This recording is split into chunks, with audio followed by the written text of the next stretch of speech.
Hoot in the Dark presents...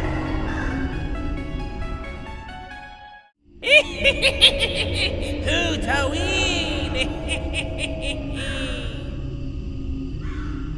Welcome back, my fellow Hooties, to another Hootaween review.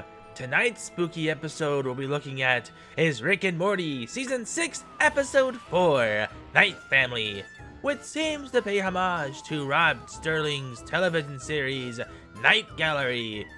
Or at least that's what the wiki says about the episode, where Rick and Morty's pursuit of sweet abs leads to horrors that perfectly fit the month of Hootaween!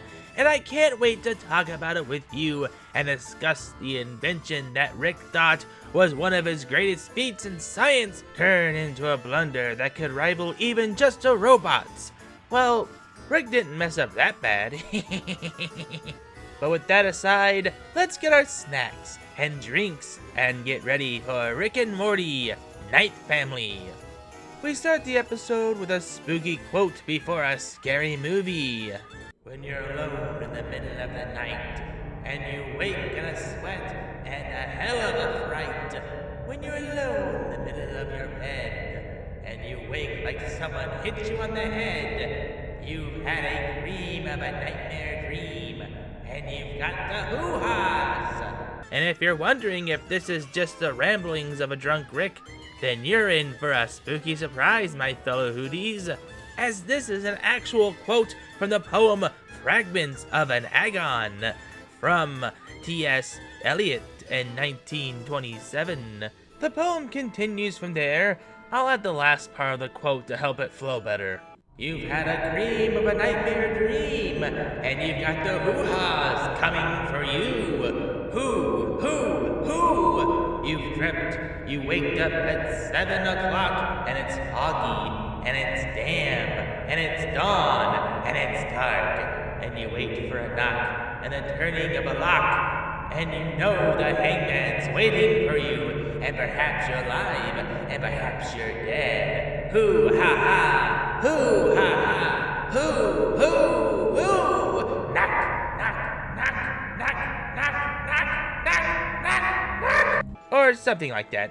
It really does add a bit of darkness to the episode and help ease us into what we're expecting. We see Jerry sleeping sweet dreams while he snores louder than chainsaws as Beth retreats to the sheep counter to get sleep before going to the dark and spooky living room to sleep when Rick startles her as he does sit-ups before going back to bed. Wow, that was, well, spooky. I wonder what Rick was doing at that time of night. The next morning, Rick greets the fam the way he greets everyone. Morning. Holes. What's this? Pancakes? Sold. Okay, a few things. One, just look how gorgeous that sunrise looks. Simply majestic. And also, I'm aware of the elephant in the room of what went on with Justin Roiland. You can have your opinions on the man, and if your fellow Hooties' opinions differ from yours, please do not create a big hoop and hootla in the comments. I know you fellow Hooties are respectful and will keep such things to yourselves. At least I hope you can. Beth asks what Rick was doing last night, and he explains that was his night person, and has him do chores for him while he sleeps, and shows off his ripped abs. Damn, check out that washboard, yo! Hey, too hard. Not gonna lie, them abs do be chiseled. If only yours Hootie could be as ripped and magnificent as Rick is now.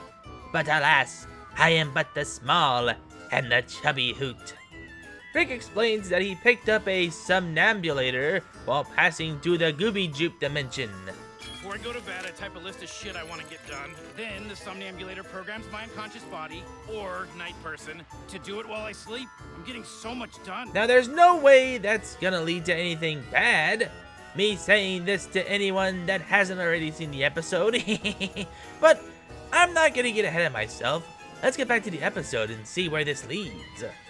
Rick caves and lets everyone have a night person, and everyone uses their night person to do their own goals, and Jerry passes out. And no one was there to catch him as he face plants into the table. How tragic.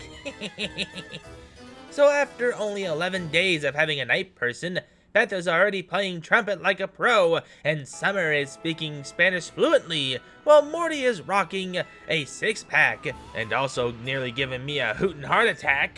Sup, ladies? Want to see something? Summer, you want to drop this bowling ball on my app? Yeah, I'm only human.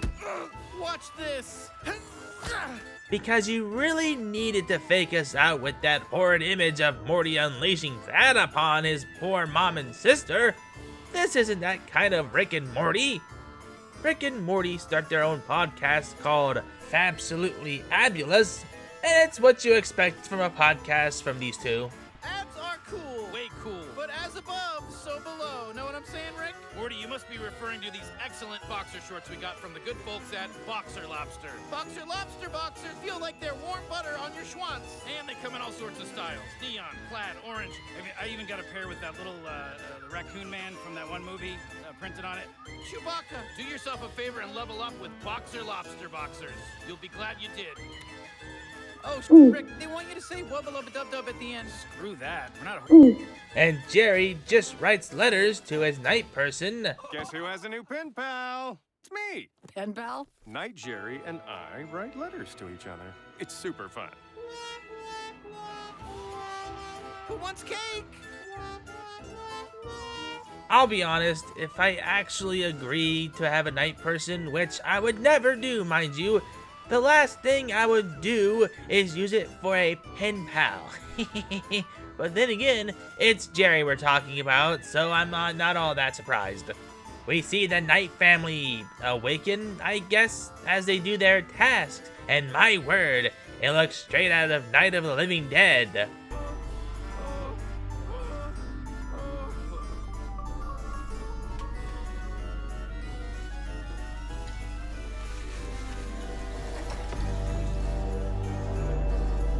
Now I know what you're thinking, well actually no I don't, but there's no way that seeing Summer with wrinkly hands and looking up at the moon could possibly be the start of something wicked this way comes, right? After another one of Rick and Morty's podcast, Jerry tells them that Night Summer kindly asked that the fam clean off their dishes after eating, and Rick doesn't take it well. Our job is not to make the night people's chores easier. It's a reasonable request, Rick. Takes 2 seconds. They exist only to do the shit we don't want to do. So until further notice, which will be never, request denied. Now, fellow Hooties, I know that might not have been the best response Rick could have had, but I'm sure the Night fam will take it well. After waking up to a pretty neat and messed up alarm clock, Rick gives his abs a nice once-over before walking in the living room to find the plates shattered on the floor as Rick goes to the Forbidden Zone and makes indestructible Mjolnir plates. These brains for... Seems like you spend an awful lot of energy just to not give the Night family what they want. Jerry, tell your boyfriend to suck my dick and good luck breaking super alien dishes. And I can't believe I'm saying this. I mean, I literally can't believe I'm saying this, but Jerry has a point. All Rick has to do is just clean off his plates after they eat, and everything would be fine. But we all know how Rick is and how he has to have it his way, and despite being the smartest man in the universe, well, the smartest man in dimensions where he's the smartest man in the universe, until evil Morty destroyed the central finite curve, which was made so the Citadel of Ricks could be the smartest group and the infinite dimensions, which, funny enough, when said central finite curve was destroyed, was when we Hoots discovered the dimensions. And boy, the panic that caused when our dimensions detector was hit with a massive dimensions that just popped up out of nowhere really had us freaking out, trying to get to stop it, until High Grand Hootie isolated the one similarity with all dimensions, and it led to one source. Yeah. So if anyone is actually wondering who's smarter, Hoots or Ricks, well, I think that speaks for itself. In the middle of the night, Rick is woken up to smelling salts as he's strapped to his cot-like bed. Rinse your dishes. Rinse. Now, if anyone wants more proof that this should have been a Halloween special, this right here is terrifying. I still don't get how this wasn't a Halloween special. It has all the elements, but it's not my show, so let's move on. It's revealed that Night Summer is in charge of the Night Fam, as she told Night Rick to lock his implants as he's held down. Those of you watching of a more sensitive nature may wish to turn away for this next graphic scene. Then I will have to do it for you. I have always been here. Night Summer forces the food in Rick's mouth like a living food disposal, and oh boy, this scene. If you saw that, despite the disclaimer, and was shocked and offended, well, you only have yourself to blame.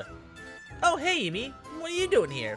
Oh, I heard you were reviewing the Night Family episode of Rick and Morty, so I decided to stop by and maybe put in some input. So, long story short, folks, as you can see, Grep Rick is being force-fed leftovers, which is pretty gross if you ask me, all because he forgot to wash his dishes. Oh, I'm sorry, this was a scene that you just so happened to walk in on, and thank you for adding your hooted input on the matter. You're welcome, Hoots.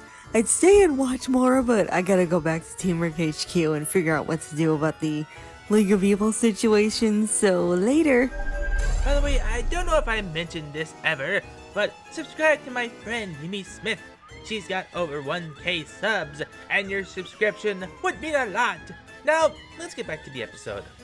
If your hooties are ready, of course.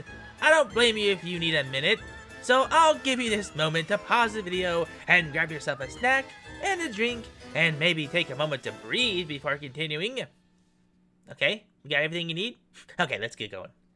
One thing I've noticed while Night Summer is forcing Rick to eat the nasty leftovers is that she has a monologue similar to the end of the Russian sleep experiment.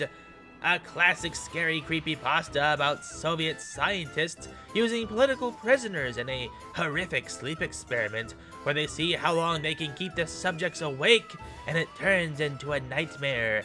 It's a good read, or if you want to watch one of the many creepypasta channels that made videos narrating it. If you need a recommendation, I can't think of anyone more than the king of creepypasta narrations, or at least in my opinion, Mr. Creepypasta. The next morning, Rick throws up in a trash bin and confronts Summer about the late-night forced mukbang when Morty informs them of an even more pressing matter. The Night Family stripped the house last night. Everything's gone, including the somnambulator. They locked us out of the garage. Don't know about you, but I got the hoo-ha's. And it's here that Rick should see the error that he has made and set things right with the Night Fam before things get even worse. Or he just sets a force field around the house that can only be deactivated by his saliva when he's awake, and have Summer wear a sleep deprivation suit to stay up all night and find the somnambulator and put a hockey puck deactivator on it to fry the circuits. And I don't know why, but her drinking the DuQuil looks adorable. Her randomly taking a drink before walking or talking. She finds the Night Fam taking the appliances and other junk to Rick's secret underground of the garage, where he's making a massive somnambulator, and places the device on it before they question why she's wearing her Terry Gilliam suit. Yeah, because you're all such clothing experts.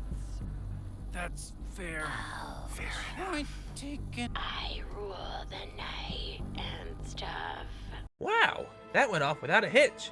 She almost got pinched there, but they can finally say adios to the Night Family, and... Sorry, Rick, but your opinion means very little to me. Did you think you could stop me with this, Rick? Wait, what? How did she... What did she... No, seriously, this caught me off guard even while making the script for this review. At one point did she fall asleep and retrieve the device? Was Night Summer waiting for the moment to take over?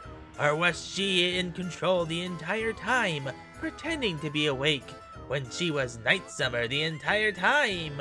Let me know in the comments what your theory about the Night Summer surprise.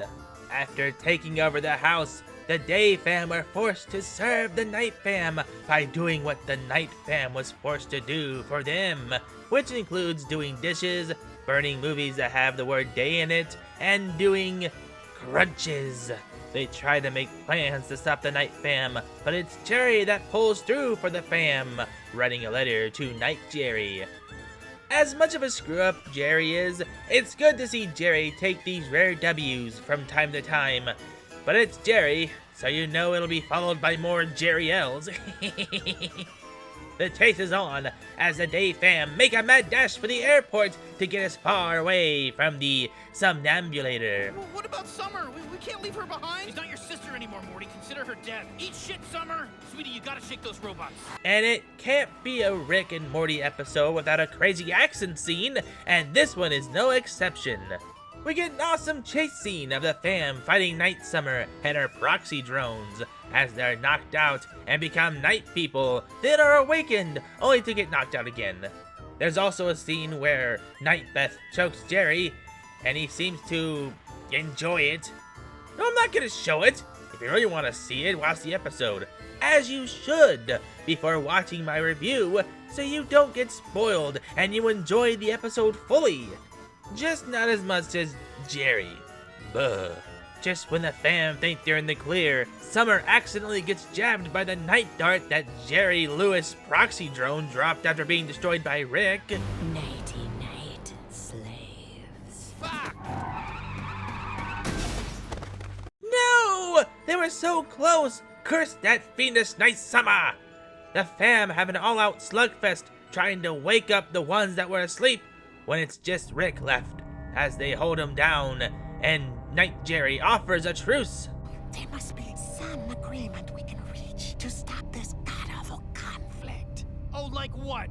I would consider a truce if the Daemonids would rinse their dishes. Fine by me. But does Rick take the offer and goes home with the fam awake and living in peace with the Night Fam? Let's go home, right, Grandpa? Great idea. Of course not! And they have a nice vacation as the Night Fam, as we see the credits in a creepy, grainy footage leading to them having no money and Night Rick destroying the Somnambulator, ending the nightmare once and for all. Whoa, how long have we been asleep? It can't be that long. Oh my god. No! They killed the Choco Taco! What a truly terrifying end to a spooky episode. Now, it can be debated that the Fear Hole episode, aka Rick and Morty Season 7 Episode 10, Fear No Mort, is a far scarier episode than this one, and could also be considered the Season 7 Halloween special, but I felt like this one was worth talking about. If you want me to talk about Fear No Mort in next year's Hootaween, let me know in the comments. And with that being said, I hope you enjoyed this review of Hootaween. Let me know what you think of the episode and the review. As always, you fellow Hoots, feedback means so much, and I can't thank you enough for all of your support. Hope to see you fellow Hooties and new viewers, and until then, I'll see you when you visit the spooky Hoot House, and I give my hoot in the dark. Until next time on Hootaween! Thanks for watching, my fellow Hoots and Ghouls. Don't forget to like, share with your fans, comment, subscribe, and join the Parliament of Hoots today, and follow me on my other social media websites. Check out the 2 videos that'll pop up, it'll take you to more of my content. And until next time, I'll see you when you visit the graveyard, and we'll join for another episode of Hootaween!